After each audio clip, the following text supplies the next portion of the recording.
Well, welcome to our final In the Word for Romans. Just wanted to kind of wrap up. We've been in Romans for the whole year at this point.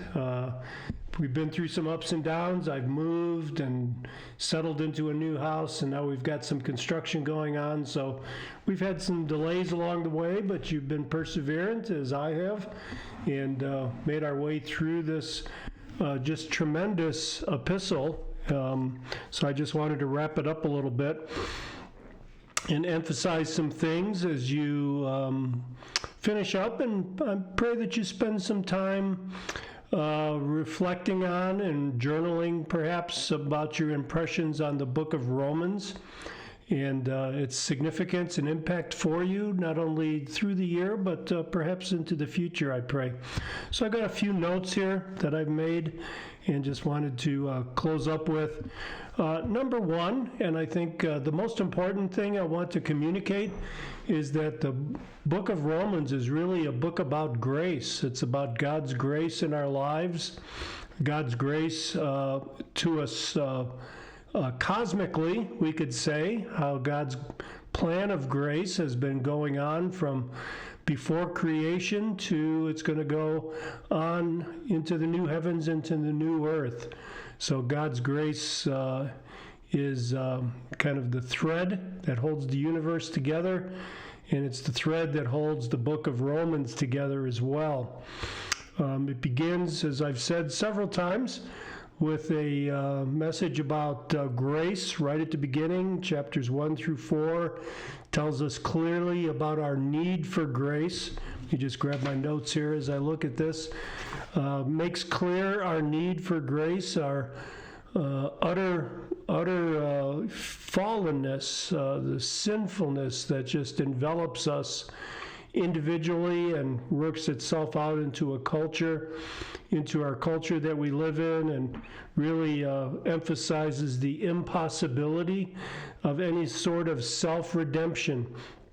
Maybe you, like me, went through a period of your time, through a period of your life where you had a certain amount of self-loathing, we could say, a certain amount of disappointment with yourself. And I know I've had times where before I was a believer, where I was trying to make myself better, and that of course always ended in futility and frustration, which is exactly what the book of Romans tells us. These first 3 chapters about sin remind us that it's impossible to redeem ourselves, and this progress of sin is unstoppable. We are sinful beings, and the progress of sin in our life is unstoppable, and to that extent as well, the progress of sin throughout the world we live in and the culture we live in is unstoppable. So it gives us a hint, I think, a reminder of what the impossibility of our self-redemption. But it also ends on a note of promise. We see God's grace even during this period of utter sinfulness in our lives, where He has equipped us with a conscience that restrains us in our sin, and also for the Jew, a law, the law of God that He's provided them, that is essentially to point out sin to them and restrain sin. And isn't that what we see in our own lives as well, as the law makes us know how sinful we are, whether it's the Mosaic law for the Jew or civil law for us, and our conscience as well reminds us of our need and our sinfulness. Then we go on to chapters 3 through 5, where the good news comes in, the extension of God's grace. So chapters 1 through 3 were the need for God's grace.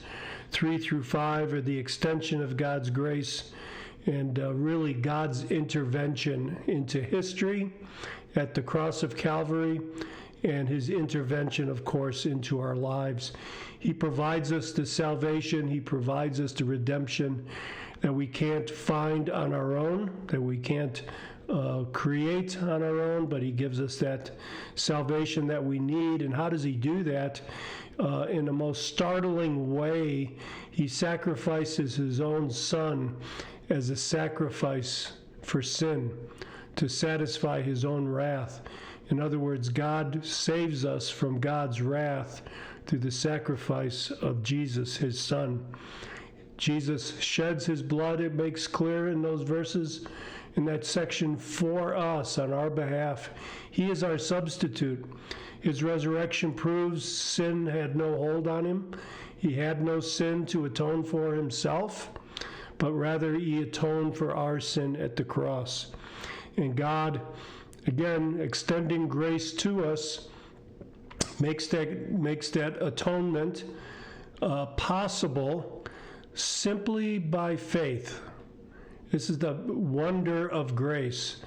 Just believing the truth that Jesus has died in our place for our sin to satisfy God is the conduit for grace into our lives. We call that faith. Faith is believing what God has said. He's got in that section, chapters 3 through 5, he gave us the example of Abraham. He gave us the example of David, who simply believed God, and it was credited to them as righteousness. So, God no longer is against us. He's not going to punish sin. That sin has been punished already. All of our sins, past, present, and future. In fact, God is for us. When Jesus is said, propitiates God by his death on the cross, he turns God from being against us to for us. He is on our side. And in fact, at this point, even our sin, when we place our faith in Christ, even our sin is used by God to change us, to make us better, to make him known more in our lives. So that brings us to chapters 6 through 8, which is the application of grace in our lives. Paul opens that. Shall we go on sinning that grace may increase? Well, by no means. So we're not saying that grace allows us to sin, but rather grace, when it's extended to us, is applied to us by the Christ Spirit living in us. It's the transforming power of grace. We have the hope of grace in chapters 1 through 3, the saving power of grace in chapters 3 through 5, and in chapters 6 through 8, we learned about the transforming effect of grace in our life. Applying grace to ourselves, we are continuously redeemed. That work of the cross continues in our life, and the indwelling presence of Christ drives us on and on and on. We become living in accordance not with the law, we're not keeping the law any longer, but we're living in accordance with grace. We're living, breathing examples of grace in our individual selves, and we learn later in our corporate self. When we encounter Christ in salvation, it changes us profoundly. No one's life is ever the same. The outward differences may be few or may be great. The outward differences may be dramatic or there may be subtle. But the differences happen.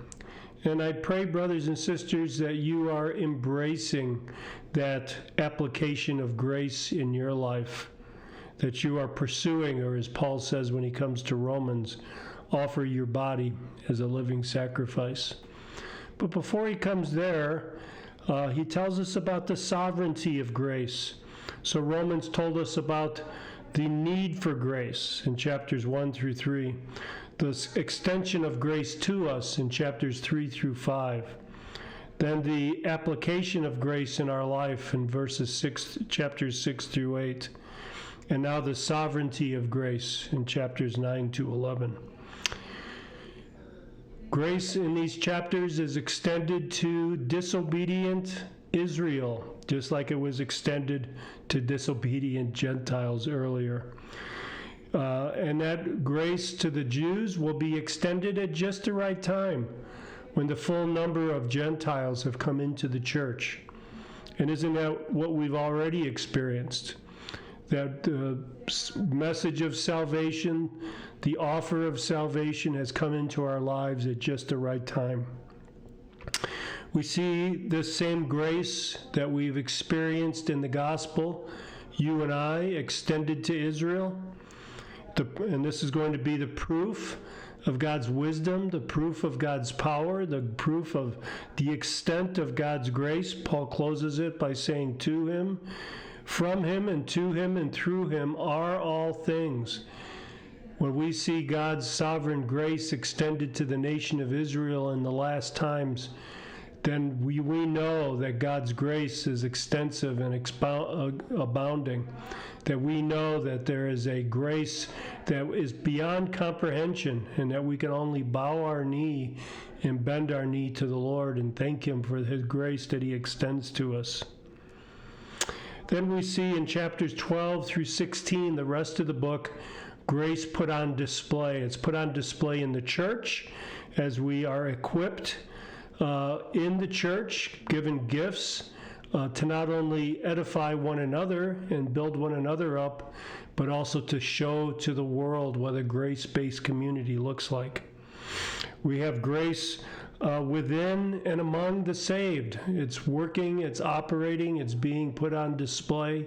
It's being challenged, it's being developed, it's being celebrated, and it's being and sometimes lamented that could God's grace really save that person in the church that's made you mad, perhaps. We see how God's grace affects our relationship with government.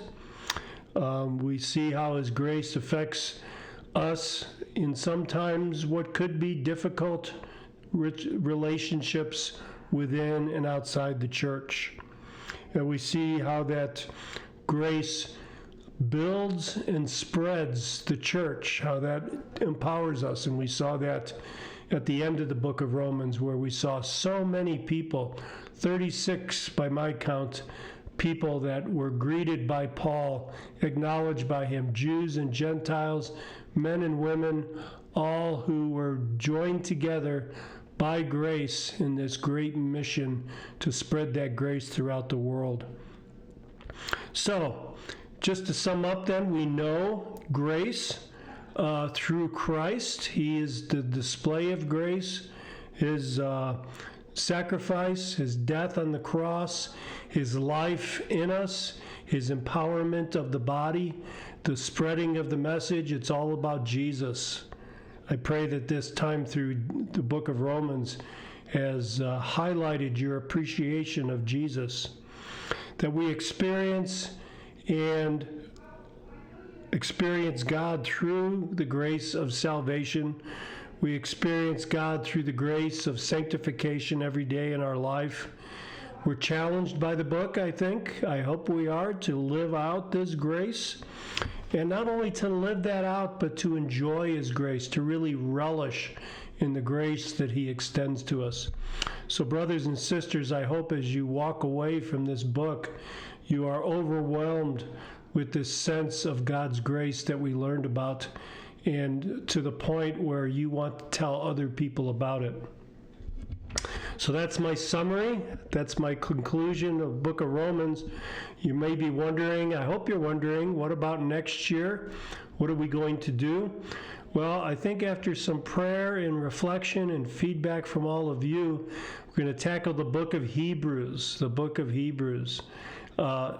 as we continue in our theme of getting to know Jesus better, appreciating him more, loving him more. Hebrews is going to be our guide. Hebrews is going to be our guardian. Hebrews is going to remind us the key word is better. Better. Jesus is better. I have some introductory videos about the book of Hebrews to orient you and get you ready for the book. And then so that'll be coming out between now and I'd say mid to late January. I've got some travel planned and some other tasks that I have to do between now and then with Agathon University and Tyndale University, as well as preparing for Hebrews. But we'll spend a little bit of time orienting ourselves between now and, again, mid or late January, and then we'll begin the book of Hebrews in February. That's going to be our In the Word for the year. We'll be going through there verse by verse, reflecting on it, thinking about it. Learned some things, I think, when we went through Romans. So we'll be applying our lessons learned. So we're just not getting lost in the forest for all the trees, but we're stopping sometimes to understand what a whole section says and how all the pieces fit together. So we'll be learning some of our lessons. I hope you join us. Mark your calendars. Subscribe to my email if you haven't already, or like the YouTube channel, and go ahead and tell it yes for notifications, so you'll get a little pop-up notice whenever I post something on the YouTube channel, and you'll be ready when we start the book of Hebrews, late January, early February. So God bless you, brothers and sisters. I really appreciate each and every one of you. I pray for you on a weekly basis, according not by name, of course, but as a group, that you may be growing in the grace and knowledge of the Lord, that I might be serving you with effectiveness, and that you might be edified, educated, and encouraged by what you're hearing. So God bless you, and may the Lord bless the rest of your year and send you into 2026 enthusiastic about learning the book of Hebrews. God bless you.